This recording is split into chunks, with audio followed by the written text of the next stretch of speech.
So in this video, we're actually going to be adding our characters to our game, because right now the way we're adding our participants to our dialogue is a little convoluted. We're passing in our participants into our menu, who doesn't care about our participants, and we're passing them into our dialogue, who does.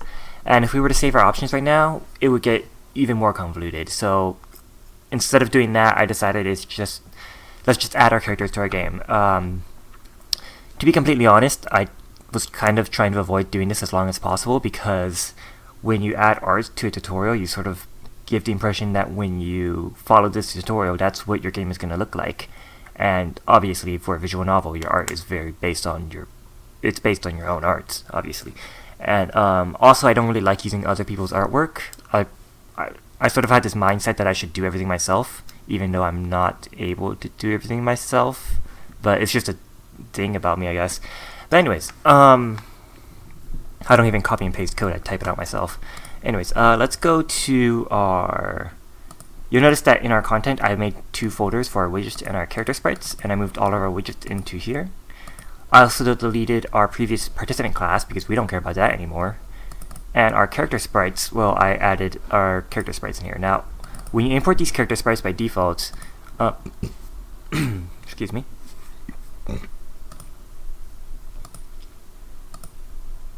Okay, when you import these sprites by default, it will look something like this. You'll notice that there's this weird sort of colored band stretching across your image. That's because when you import a sprite by default, it thinks that you're going to use it for a texture or something, because it's Unreal, it's a 3D engine, and you're probably doing something in 3D. But to change that, we can go to our sprite. We want to change the compression settings to user interface. Make sure no bitmaps the bitmap generation, and in the texture group, change it to UI. Now, if you don't want to do that for every single texture, you can just select them all, right click, and go to Asset Actions and Bulk Edit via Property Matrix. And you can change that in here. So in the level detail, here's where you change it to UI. In the no bitmaps, it's right there, and the compression is right here in the compression. Also in the texture, you probably don't want our texture to tile, so we wanted to change it to clamp instead of wrap, which it normally is in the X and Y. That takes care of the textures. Now, if we were to try to play right now, we have errors because, well, we deleted our participant class. So let's fix that before we do anything. Let's go back to our dialogue, and let's see. Oh, I also put a I also made a new variable group for our update text variables, because I just wanted to get some variables out of the way, because we have a lot of variables right now in our dialogue, and we're about to have even more. So to add a text, or to change the category of your variable, you can just go to this category over here, and you can just type in a new category if you want, or you can hit the drop down to choose a existing category. Moving on.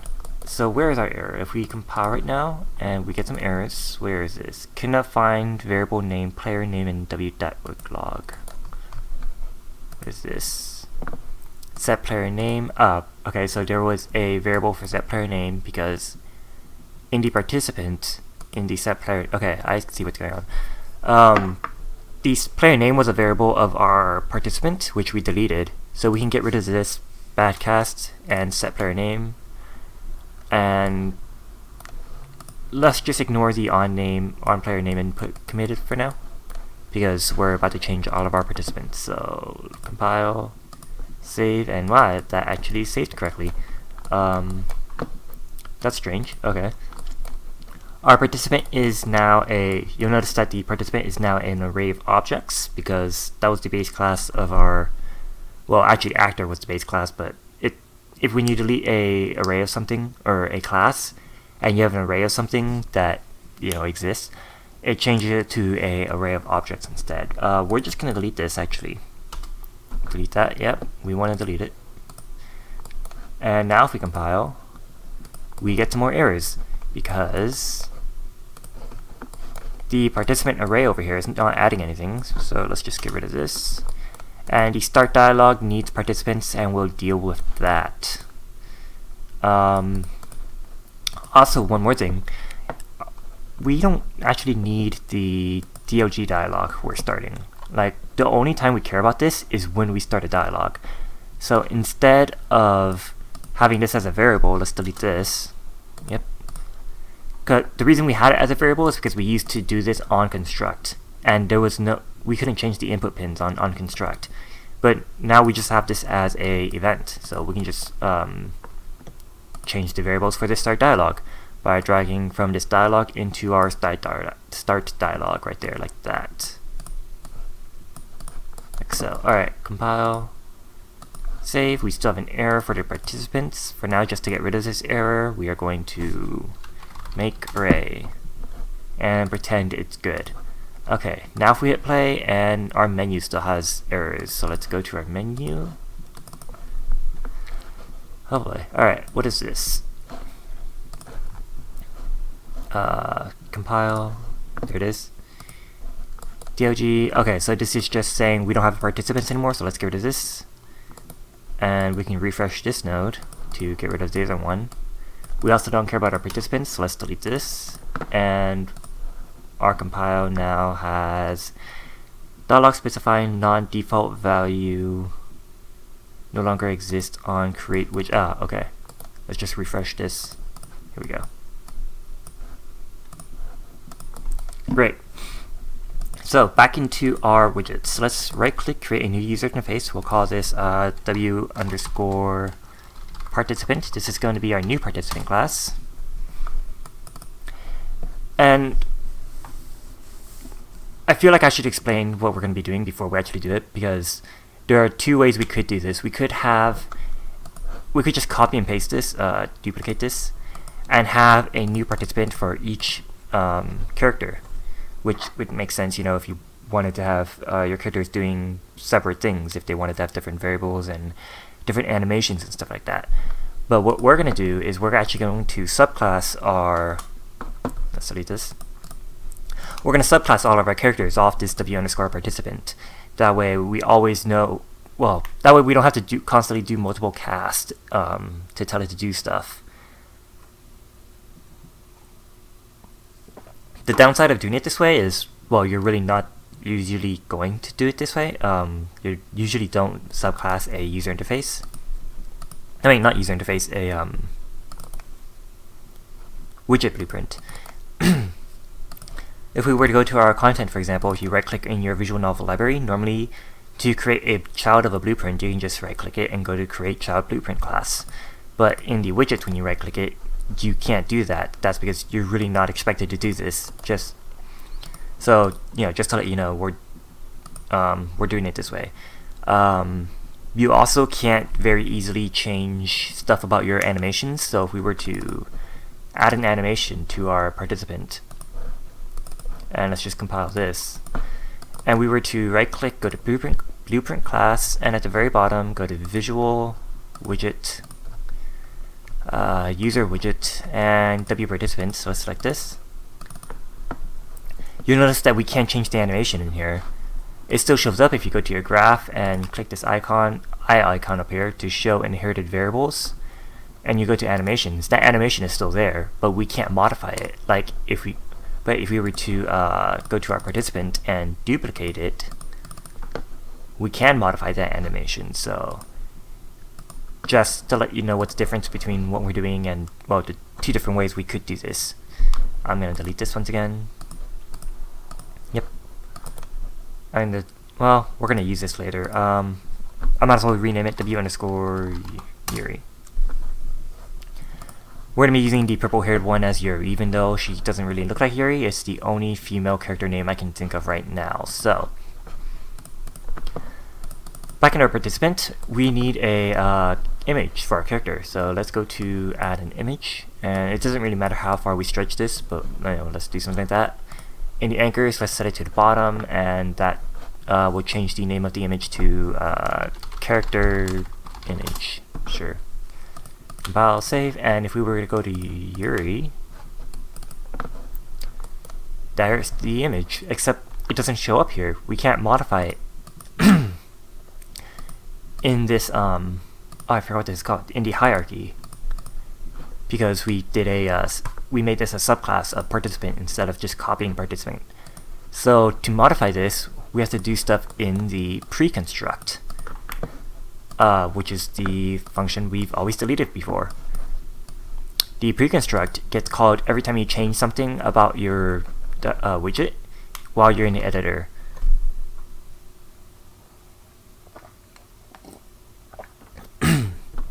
So if we wanted to change the image for our character image for Yuri, we would have to get our character image. And we're doing this in our participant class, by the way, not in Yuri, because we want to do this automatically for every character. And we can say set brush from texture. There it is. And what texture do we want? Well, whatever texture we pass in. Let's drag off this and promote to a variable. We'll call this. That's not what I wanted to do. No, go away comment. Alright. Character texture. Here we go.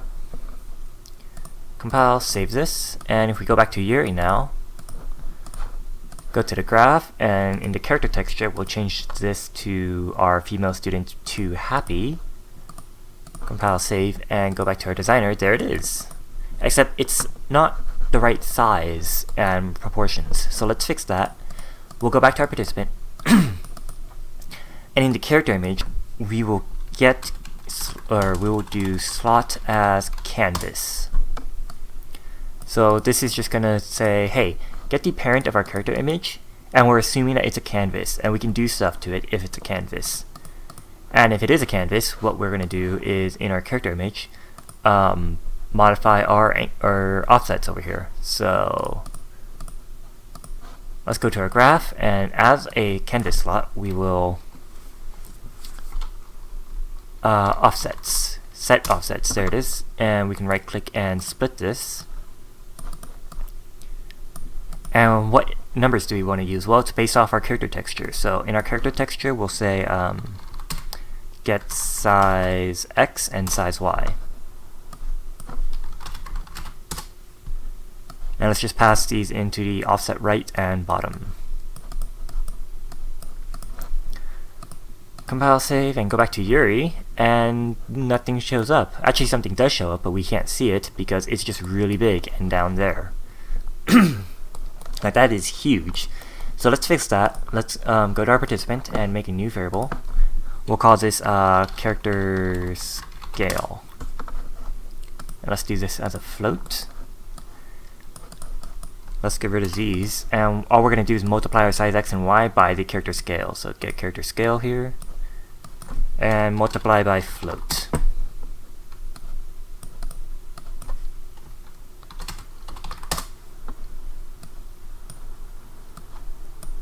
Like so. Alright, compile, save, and by default we want the scale to be 1, because I'm assuming in your own art you have it set up for the proper size, but back in Yuri, we want the character scale to be, say, 0.5.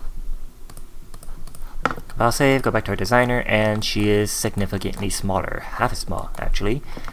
And now we have to set up the anchors to be the right, or not anchors, the alignment to be correct.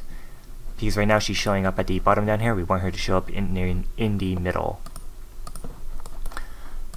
Back in our participant, we're going to modify the alignment to do that. So, because right now the alignment thing is at the top left, because when you do computer stuff, the top left is always 0, 0, which, you know, I don't personally get, to be completely honest, but hey, whatever. So after we set our offsets, let's set in our canvas slot, we will set the alignment.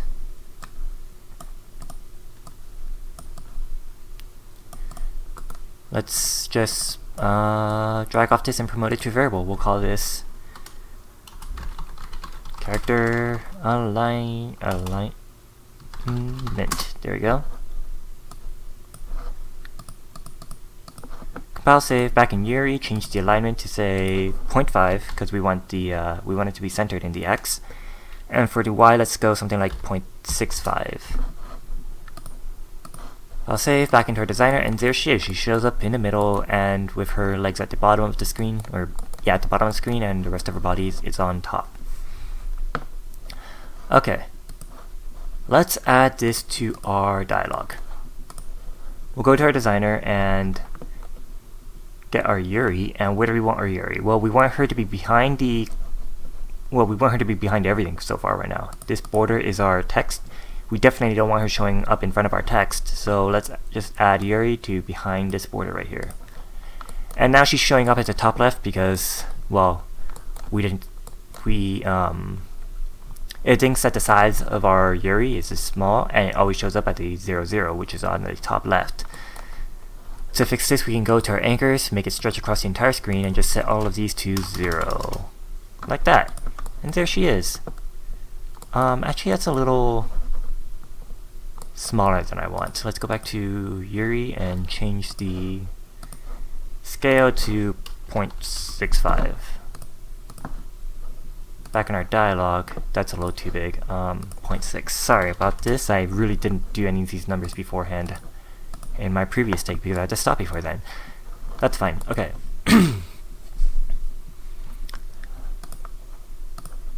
Okay, so back in our graph, we're going to make a new function called getParticipants. So new function, and we're making this a function instead of something in the event graph because you can't return variables in the event graph. You can only do it with a function. So in this function, we'll call this getParticipants, and this participants is going to be based. The participants we're getting is based off our the dialog we're starting. Because the only place we're calling this getParticipants is over here in the start dialog. And let's also make this pure. So back in our event graph, well, we can't just drag into here, so let's go back to our participant, and in the inputs, we will, what is it? Dialog.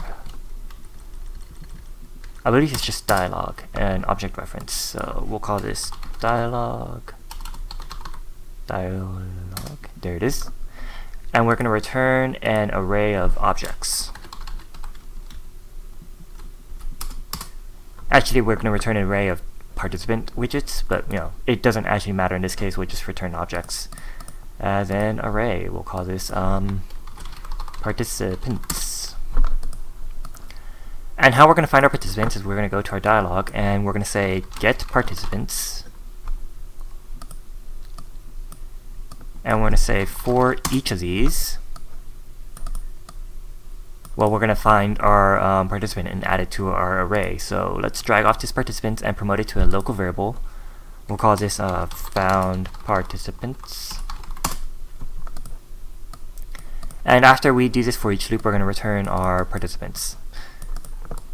So in our for each loop, let's just add to our participants, found participants, and we're going to add a participant. And the participant we're going to be adding is going to be based off of our object reference in the getParticipants. Wait, dialog, object, start, dialog. Yeah, okay, this is fine. Is it? getParticipant.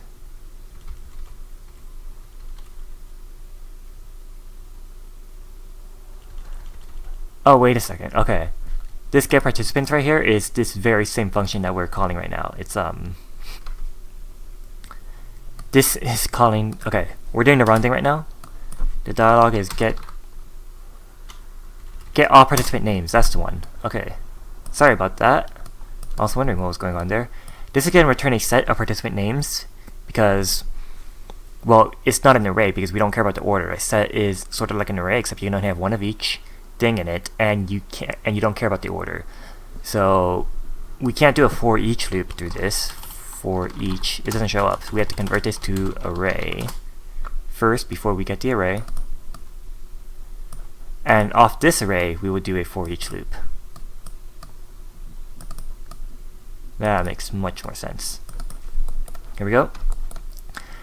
And the participant we're adding here in the found participant is going to be based off this, well, the name we're finding in our getParticipants.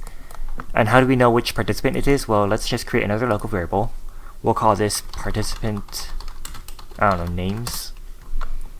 And this is going to be a dictionary of with a key of name and a value of object.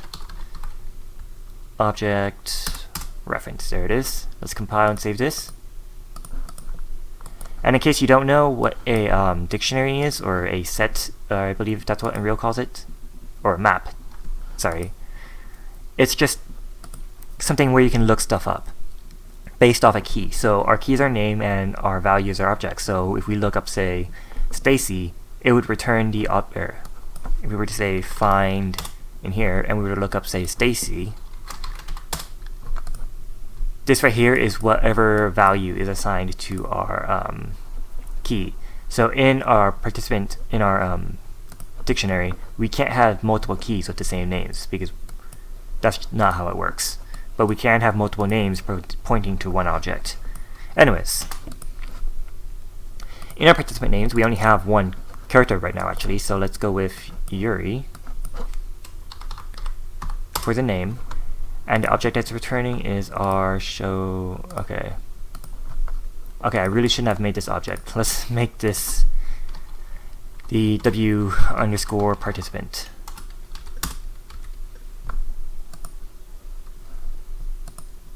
Compile that. And now, if we were to say Yuri,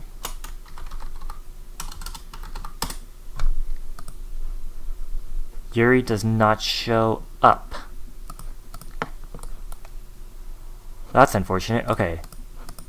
Turns out we can't add our widgets to our map like this. So forget about this map. Well, yeah, forget about this map. We're just going to switch on the name. Switch on name and add a pin for case 0 will be Yuri. Sorry for wasting your time like that. If I could edit videos, I really would edit that out. Alright, so if the name is Yuri, we're just going to return our W underscore Yuri. There it is. Or we're going to add Yuri to our participants. If the name is... Oh, what did I call our dialogue? I believe I called it widget. Widget, we will do the same thing. We'll copy this, or just copy this, and add self.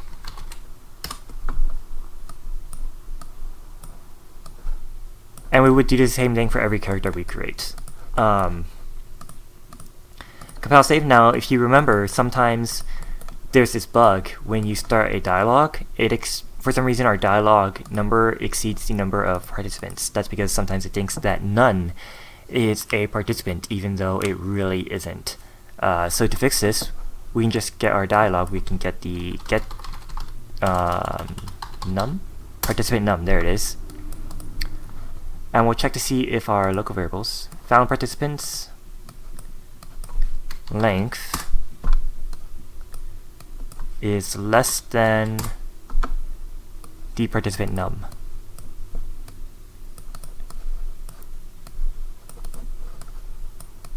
And while this is true, while loop, we're going to get our found participants and just add ourselves to it.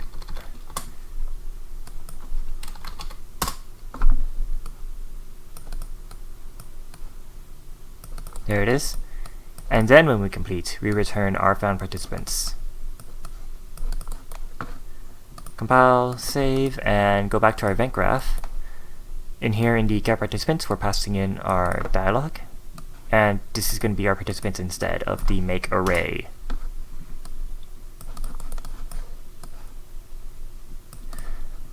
Compile, save, and try to play this now, and nothing shows up because in our level blueprint we never actually set that up. My bad. Level blueprint. Create widget. This is going to be dialog. Sorry, not dialog. This is going to be menu. Refresh that and add to viewport.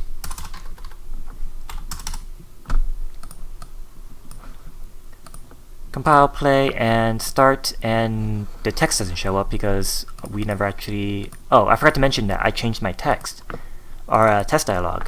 I changed it so it's just to show our character doing stuff, animating stuff. So let's add the participant Yuri. Here it is. And we might as well set her class to be Yuri, which doesn't show up here. That's interesting. Well, that's fine. We're never going to use these set what is it called? Set class variables anyways. So now if we hit play, nothing still shows up. Why is this? Output log, invalid dialog, either no pointer or dialog without any participant. Well, we have participants. Yeah, we have Yuri as a participant. It knows that it's Yuri. Back in our menu, if we... Oh, because we changed the how we start the dialogue. We have to actually pass in a dialogue now in our menu. Let's go to on-click start. Start dialogue, we'll do test DLG. Play, start, and... Sorry, play, start, and nothing shows up still. Why is this? Object name, Yuri does not implement.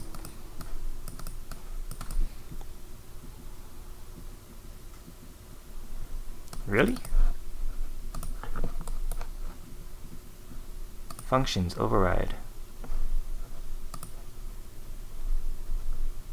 Huh. That's interesting. Alright, well, let's just implement that interface. DLG dialog participant. Even though we made it a subclass of our participant, you would think it would implement that interface, but I guess not. Start, and now because input participant 0 does not have participant with name equals none in dialog.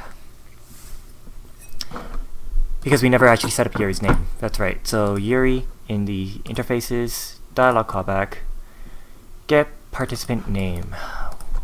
Go with Yuri. And play now. What do you want our character to do? There it is, finally. That took long enough. Now these buttons don't actually do something, so let's make it so it does something. This is going to be the last part of the video because it is going on for a little bit too long now. It's been 27 minutes. Back in our event graph, or back in the event graph of our participant, I mean. In our event tick, we're going to do stuff to move our character around. Normally I'd avoid doing anything in tick if possible, but there's no, like, move to whatever. We could do some tasks for our AI to move stuff, but this is a widget and there's no AI. So in our event tick, what we want to know is where do we want to go. So let's add a new variable. We'll call this target X. And just so you know, when I say target X, I mean the 0 over here. The center is going to be 0, and to the left is our negative X, and to the right is our positive X. Because we're doing this based off our translation. So in our graph, event tick, what we're going to do is say, get our character image, get transform, here it is. We can split this and get our render transform translation, split that, and that would give us our X and Y for our translation right here. And we're going to ask if our X is nearly equal to our target X. And if it is not, well, actually we can just branch here, and off the false we'll do stuff if it isn't.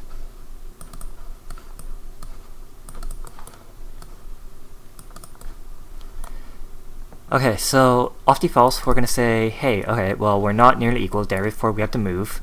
So now we need to know which direction we need to move. So to find that out, we're going to ask if our target X is, or if our character's transform translation x is less than our target x, we'll move in one direction, otherwise we'll move in another direction. In the end, what we're going to do is get our character image and say set translation, set render translation. That's what we're going to do in the end of this false. We can split this, and I'm assuming that the y is going to stay the same because our y is just 0. So we don't have to actually plug this in because it's just 0. But for the x, we're going to do a select because we're moving in one direction or the other based off if we're moving to the left or right. But before we do that, we also have to clamp it to make sure that we don't exceed our direction. So for example, we're moving to our right, and based off how long our tick is, we'll move more or less based on, well, the tick. And if our tick is too big, then we'll end up going too far past our right or left, wherever we are. So we want to make sure to not do that. So based off this, we are going to do a max, or min and max. Min float for one of them, and max for the other. Max float for the other. And I'm not really, to be completely honest, I'm not really thinking too hard right now, so I don't remember which one's which, but we'll fix it if we have to. Either way, for the min and max, we want to plug in our target x. And then for this, for the other slot we're plugging in, well, we want to just add our delta time times our move speed to our current x. So we'll get our delta x and make a new variable for move speed. Move speed, there it is.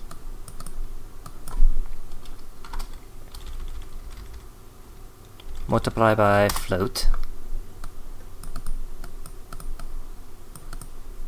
And we would normally plug it into here, but we don't know. We have to know which direction we're doing first.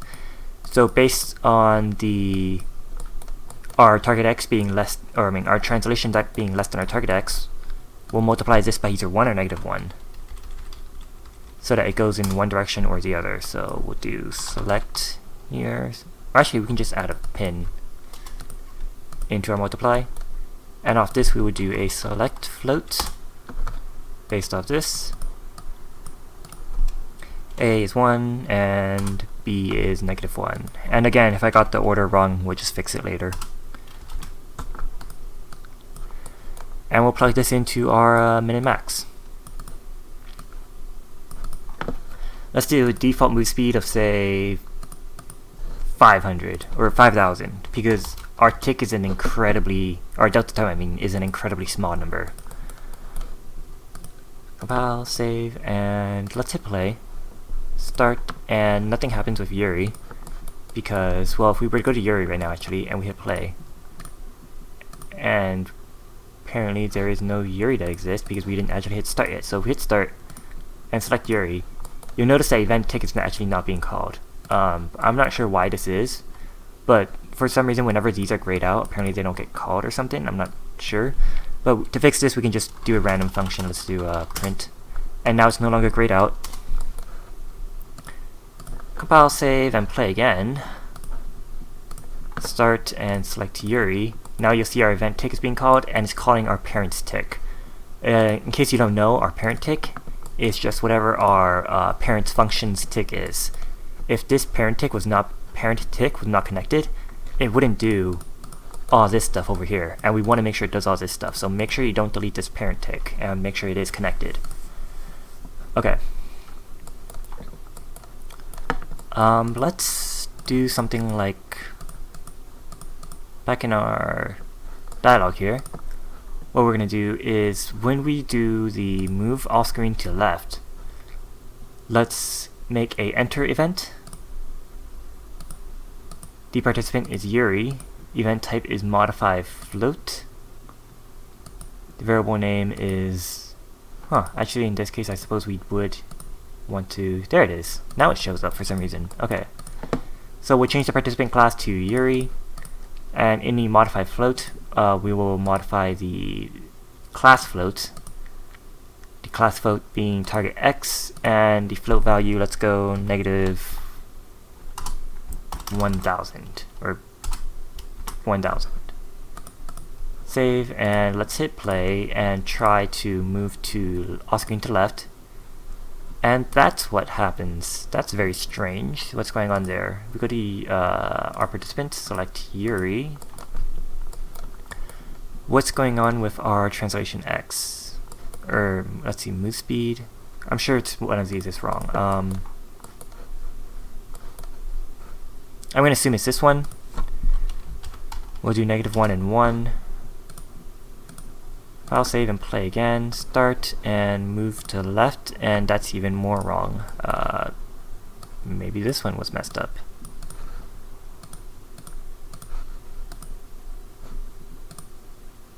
Okay, so that happened. It moved instantly because apparently this one was not wrong. Hit play again, start and move to left, and she moved either too fast or something's happening here.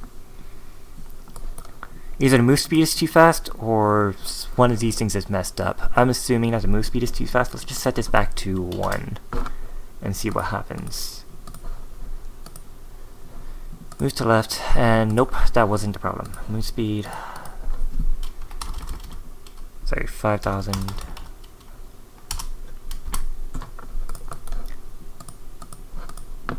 What's going on? Event tick delta time times move speed times one of these. Pick A, clamp max, target X. Oh, it's because we're not adding it to our translation X, that's why. Okay. We need to add to our translation X after we do this multiplies and stuff. That was my bad. And plug this into our mins and maxes. Like so. Okay, compile, save, and play again. Start, move to the left, and there she goes, she moves to the left. Ah. Or, well, I said move off screen to the left, but that's not exactly off screen. Let's fix this. Basically, we would define whatever off screen is over here by yourself. Let's say 1500. Save, play again. Start, move off screen to left, and now she's off screen. We can do the same thing for move to left. Enter condition, enter event. Yuri, modify, float value, target X, and let's go to, well, 1000. Save, play,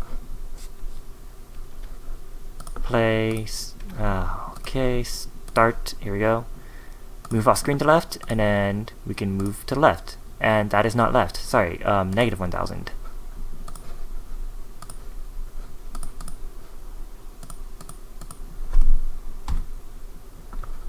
Actually, let's go -900.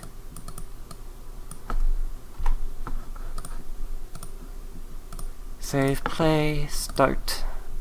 Move to left, or off screen left, and then move to left. Now she shows up back at the left, and 900 is still too much. 850?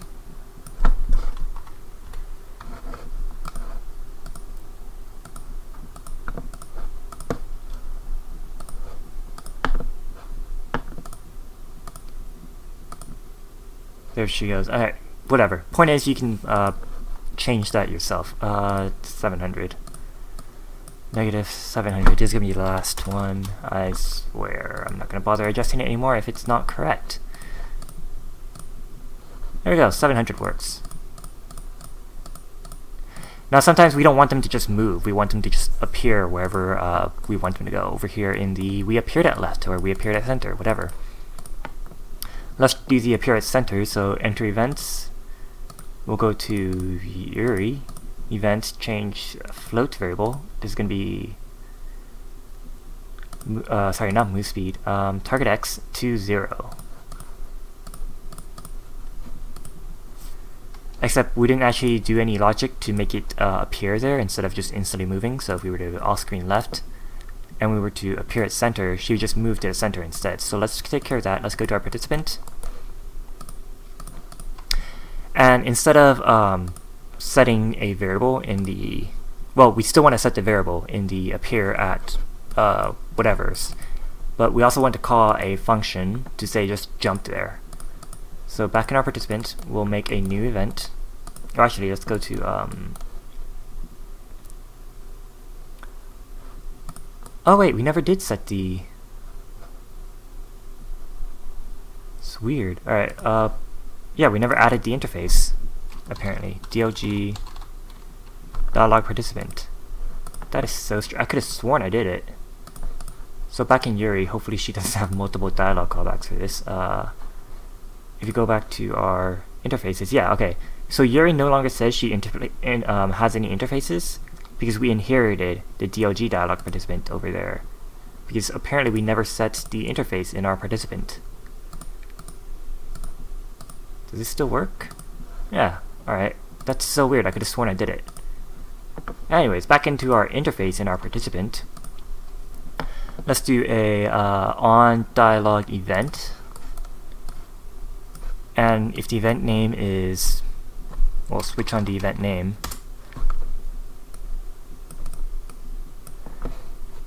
And let's add a pin for, oh, I don't know what to call it. Appear at, or,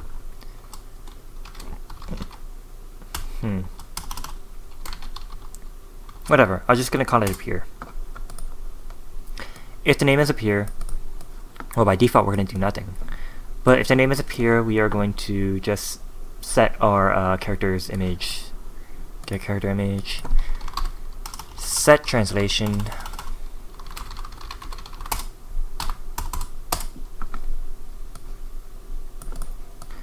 To be the target x is get target x, and split this like so.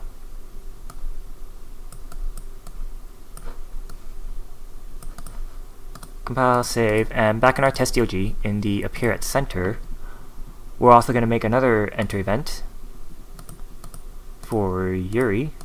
We're going to make the event type event, and the event name is appear.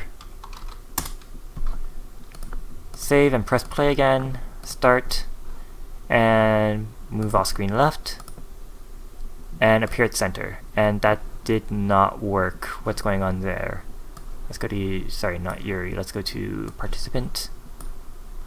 Oh wait, I think I know why. When we created Yuri, we added the dialogue stuff. We added the dialogue functions. Problem is, we didn't add them, well, we added them to Yuri, and then we added them to our, where'd our character go? Or where'd our participant go? Participant. Here it is. Okay. So when we added our function to our participant, it didn't automatically apply to Yuri because we added our functions to Yuri first. So in our on dialog event, we want to right click this and say add call to parent function. Like so. Yep, right click on the on dialog event, add call to parent function, like that. Compile, save, play again, go start, move to left, and then appear at center. Now she just appears at center. Alright. Obviously you could fill in the functions for the rest of these, appears and the move tos. But for the jump, we also have a option for jump over here. We want to make our character jump. So let's do this. Let's go to our participant and into designer, add an animation. Well, we already have an animation. Let's call this jump.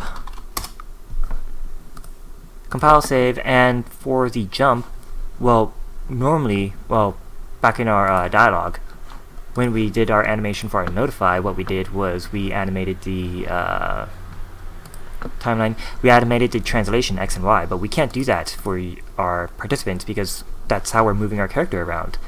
So to fix this, what we can do is just we can wrap our character image with another canvas.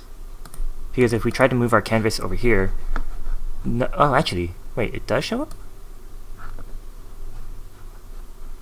Weird.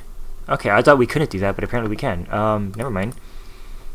So in our jump, let's just go to our timeline and add a keyframe at 0 for translation Y at 0. So Y keyframe this. Move over to say 0.2 seconds. I'm not sure how long a jump normally is, but let's just go with 0.2 seconds and add a bit to our Y. Let's say something like negative 150. Keyframe that, and then go to 0.4 and keyframe this.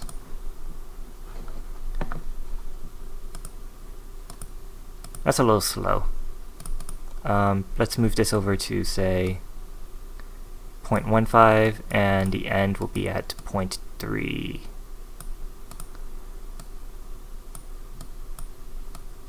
Make sure you move the end of the animation along with it. Okay. Sure, let's go with that. Compile, save, and when we jump, we'll just tell our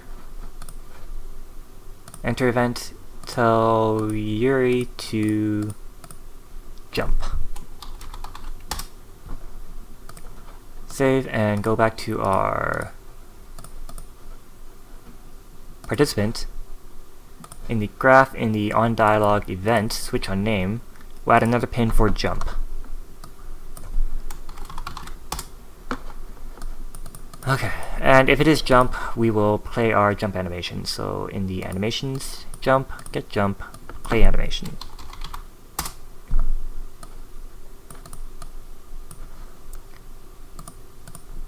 Compile, save, and play. Start, jump. She jumps. Alright, there are actually some problems with this right now. If we were to have a bunch of stuff, so we would click and say move like that.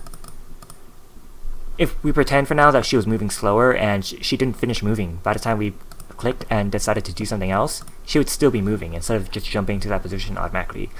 But I'm almost certain I'm going to screw it up, so I'm just going to stop the video here.